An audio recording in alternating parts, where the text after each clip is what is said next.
Lord give me wisdom. 90వ కీర్తనలో కూడా మోషే భక్తుడు ఒక ప్రార్థన చేస్తాడు, మాకు జ్ఞాన హృదయము కలుగునట్లుగా చేయుము, మా దినములు లెక్కించుటకు మాకు నేర్పు. నా హృదయం అంతా దైవికమైన జ్ఞానంతో నింపు ప్రవ్వా. ప్రపంచంలో జరుగుతున్నవన్నీ నాకు తెలియకపోయినా పర్వాలేదు, it's okay if I don't know about everything that's happening in the world, కానీ దైవికమైన జ్ఞానం మాత్రం నాకు ఖచ్చితంగా అనుగ్రహించు. హల్లెలూయా. నేను ఇంజనీరింగ్ చదువుతున్నప్పుడు మా ఫ్రెండ్స్ అప్పుడప్పుడు మాస్ బంక్ కొట్టేసి మూవీకి వెళ్ళిపోతూ ఉండేవారు. మూవీకి వెళ్తుంటే నేను అనేదాన్ని నేను ఇంటికి వెళ్ళిపోతున్నానని వెళ్ళిపోయేదాన్ని. వెళ్ళిపోతుంటే కొన్నిసార్లు గమనించారు, వాళ్ళతో పార్కులకి తర్వాత ఎంజాయ్ చేయడానికి మూవీస్కి నేను వెళ్ళట్లేదు అని గమనించి, నీకు అసలు ఎంజాయ్మెంట్ అంటే తెలీదు, నీకు లోకంలో ఎలా ఉండాలో లోకంలో ఎలా ఆనందించాలో తెలీదు అని మా ఫ్రెండ్స్ అంటూ ఉండేవారు. ఆ తర్వాత వన్ ఫైన్ డే మా కాలేజ్కి క్యాంపస్ సెలెక్షన్స్కి కంపెనీస్ వస్తుండగానే మా ఫ్రెండ్స్ నన్ను చూసి ఒక మాట హాస్యాస్పదంగా అన్నారు. ఏమనంటే, ఈమెకి దేవుడు, చర్చ్, ఇల్లు, కాలేజ్ తప్ప ఏమీ తెలియదు, ఈవిడేం సెలెక్ట్ అవుతుంది కాలేజ్లో, ఈవిడేం సెలెక్ట్ అవుతుంది జాబ్కి, ఎందుకంటే లోక జ్ఞానం లేదు కదా. She doesn't know about everything that's happening in the world.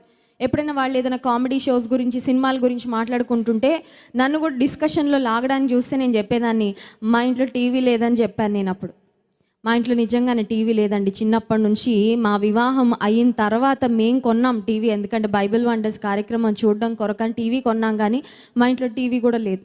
So మా ఫ్రెండ్స్ ఎప్పుడైతే మా ఇంట్లో టీవీ లేదని తెలుసుకున్నారో అది వాళ్ళకి ఆశ్చర్యము, పెద్ద జోక్ కూడా అయిపోయింది. ఎందుకంటే అసలు టీవీ లేకపోతే నీకు లోక జ్ఞానం ఎలా వస్తుంది? నీ బ్రెయిన్ ఈ లోక సంబంధమైన విషయాల్లో నీకు జ్ఞానం ఉండదు కదా. నీకు మెలకువలు ఎలా తెలుస్తాయి, ప్రపంచంలో ఉన్న ట్రెండ్స్ ఎలా తెలుస్తాయని నన్ను మరి హాస్యాస్పదంగా మాట్లాడారండి.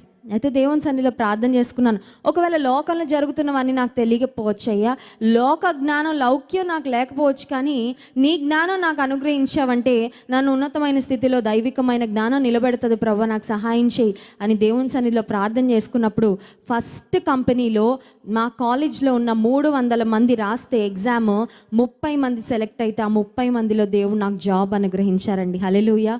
ఎవరైతే నన్ను చూసి జోకులు వేసారో వాళ్ళకి రాలేదు జాబ్. అంటే వాళ్ళకి టీవీ నాలెడ్జ్, సినిమా నాలెడ్జ్, ఇంకా అన్ని లోక సంబంధంగా బోల్డ్ అంత జ్ఞానం ఉంది, కానీ ఎందుకో వాళ్ళకి ఉద్యోగం మాత్రం రాలేదు. అయితే దేవుడు తన మహాకృపలో లోక జ్ఞానం అంతగా లేకపోయినా, లోకంలో ఎంజాయ్ చేయడం అనేది నాకు తెలియకపోయినా, దేవుడు తన జ్ఞానమునిచ్చి ఒక చక్కని స్థానంలో నిలబెట్టాడు. ఎందుకు ఈ మాటలు చెప్తున్నానంటే, you may not have the wisdom of the world. కొంతమంది అనొచ్చు, లౌక్యం ఉండాలమ్మా, లోక జ్ఞానం ఉండాలి, లోకంలో బ్రతకాలంటే ఏంటి, ఎవరిని ఎలా మోసగించాలో తెలియాలి, ఎవరిని ఎలా పల్టి కొట్టించాలో తెలియాలి, ముందు ఒకటి మాట్లాడడం, వెనకాల ఒకటి మాట్లాడడం, ముందు ఒక నటన, వెనక ఒక నటన, ఇవన్నీ నువ్వు నేర్చుకోవాలి, నువ్వు బ్రతక నేర్చుకోకపోతే కష్టం అని ఇలాంటి మాటలు ఒకవేళ లోకస్తులు మాట్లాడతారేమో, కానీ దేవుని బిడ్డలు నేర్చుకోవాల్సిన జ్ఞానం ఏంటో తెలుసా?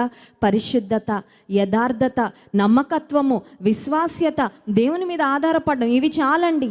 దైవికమైన జ్ఞానముతో నీ జీవితము నింపబడితే ఉన్నతమైన స్థితికి వస్తావు. నువ్వు ఎక్కడున్నా సరే నీ యొక్క ప్రగతిని ఆపగలిగే వారి ప్రపంచంలో ఎవ్వరూ ఉండరు. ఎందుకంటే దేవుని జ్ఞానముతో నీవు నింపబడినప్పుడు దేవుడే నిన్ను నడిపించుకుంటూ వస్తాడు. దేవుడే నీకు జ్ఞానం ఇచ్చి నిన్ను డైరెక్ట్ చేస్తున్నప్పుడు నిన్ను పల్టి కొట్టించగలిగిన వారు ఎవరు? నిన్ను పడద్రోయగలిగిన వారెవరు? లోకానుసారంగా ఇంకెవరో నీకు డైరెక్షన్ ఇస్తూ ఉంటే నువ్వు తప్పిపోతావేమో, నువ్వు తప్పడడుగులు వేస్తావేమో, అవమానకరమైన పనులు చేసుకుంటావేమో, నీ తల్లిదండ్రులకు తలవంపులు తెస్తావేమో. దైవికమైన జ్ఞానంతో నింపబడి దేవుని యందు భయభక్తులతో ముందుకు వెళ్తే ఖచ్చితంగా నీ జీవితంలో ఆశీర్వాదం వస్తుంది.